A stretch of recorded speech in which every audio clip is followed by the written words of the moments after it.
예수께서 즉시 제자들을 재촉하사 자기가 무리를 보내는 동안에 배 타고 앞서 건너편 벳세다로 가게 하시고 무리를 작별하신 후에 기도하러 산으로 가시니라.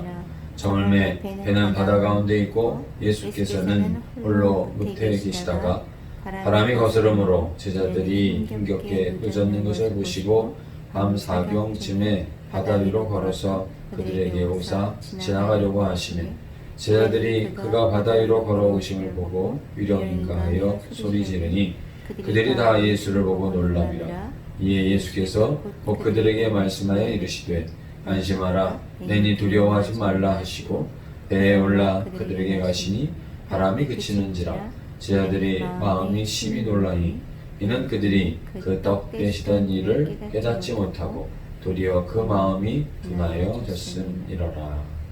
아멘. 우리는 이 오병이어의 기적에 대해서 잘 알고 있습니다.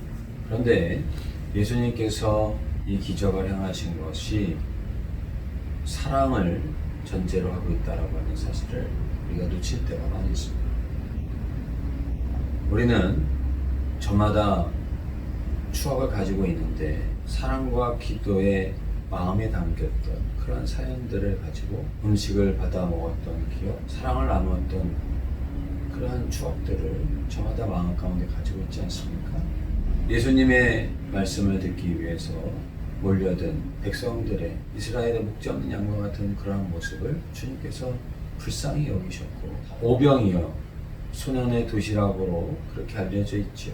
사람들이 많은데 꺼내놓기 어려우니 감추어두고 먹을 만한 그런 도시락인데 그것을 주님 앞에 가져다 드렸더니 주님께서 굶주려 있는 백성들을 먹이기를 원하셨고 또 그 작은 것을 작다 하지 아니하시고 하늘을 우러러 감사 기도를 하시고 떼어 제자들을 통해서 백성들에게 나누어 줬던 것을 오늘 우리가 오병이어의 사건으로 그렇게 기억을 하고 있는 것입니다.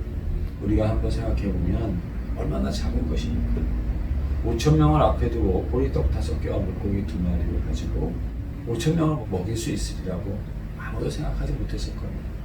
또 설사 할 수 있다 할지라도 그것을 가지고 주님 앞에 드린 것을 통해서 그것을 감사하게 여기시는 주님의 그 모습을 떠올려 보시기 바랍니다. 하늘을 우러러 하나님 앞에 감사하면서 목자 없는 양과 같이 굶주린 백성들에게 그들을 먹이고자 하시는 그런 순수한 마음으로 하나님 앞에 감사 기도를 올리시고 그리고 그 사랑의 마음을 담아 그 물고기 2마리와 보리떡 5개를 떼어 백성들에게 주었던 이 사건. 제가 만약에 오병이어의 사건 가운데 그 자리에 있었다고 한다면 저는 예수님께서 5,000명을 먹이셨다는 것 그것에 감동하지 않을 겁니다.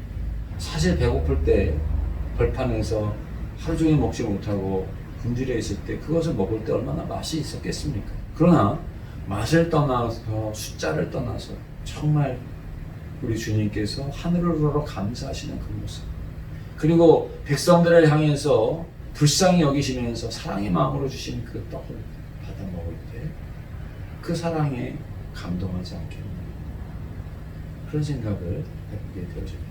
그리고 오늘 예수님께서는 오병이어의 사건을 일으키신 다음에 행하신 일이 무엇이냐면 제자들을 재촉해서 벳세다로 배를 타고 건너가게 하시고 당신은 홀로 산에 가셔서 기도하셨던 모습을 우리가 보게 되는 것이죠. 하나님을 온전히 하나님과 동행하셨던 주님. 제자들이 배를 타고 건넜는데 바다에 바람이 심하게 불었습니다. 그래서 바다 한가운데 노를 젓기가 힘들어하고 있는 그때에 주님께서는 새벽 4시경 그 제자들의 애씀을 보시고 바다 한가운데 걸어서 제자들에게 다가오셨을 때 제자들은 유령인가 싶어 너무나도 무서워하면서 두려워 떨었을 때 주님께서는 내니 두려워하지 말라 오늘 이렇게 말씀을 하시면서 배에 오르셨습니다. 배에 오르시자 바람이 곧 그쳤더라. 오늘 51절 이렇게 말씀을 하고 있는 것을 보입니다. 근데 오늘 마지막 말씀을 보시면 이는 그들이 그 떡 떼시던 일을 깨닫지 못하고 그 마음이 둔하여졌음이라.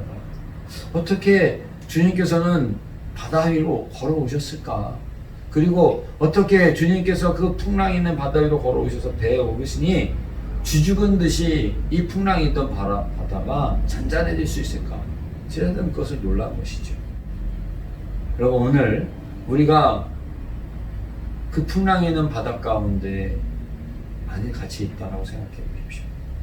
풍랑이 있는 바다 가운데 무서워하고 그 풍랑이 멈췄던 것에 놀라는 그 경험을 하고 싶습니까? 제가 만일 풍랑이 있는 바다 가운데 있다 한다면 주님께서 나를 생각하셔서 나를 걱정하시고 사랑하시고 목자 없는 양과 같이 굶주린 백성들, 주님을 알지 못하던, 주님을 모시지 못한 그들에게 찾아오셨던 그 주님의 사랑의 마음을 그 자리에서 또다시 경험하고 그것을 인해서 감동하는 그런 저의 모습을 떠올리게 되는 것입니다.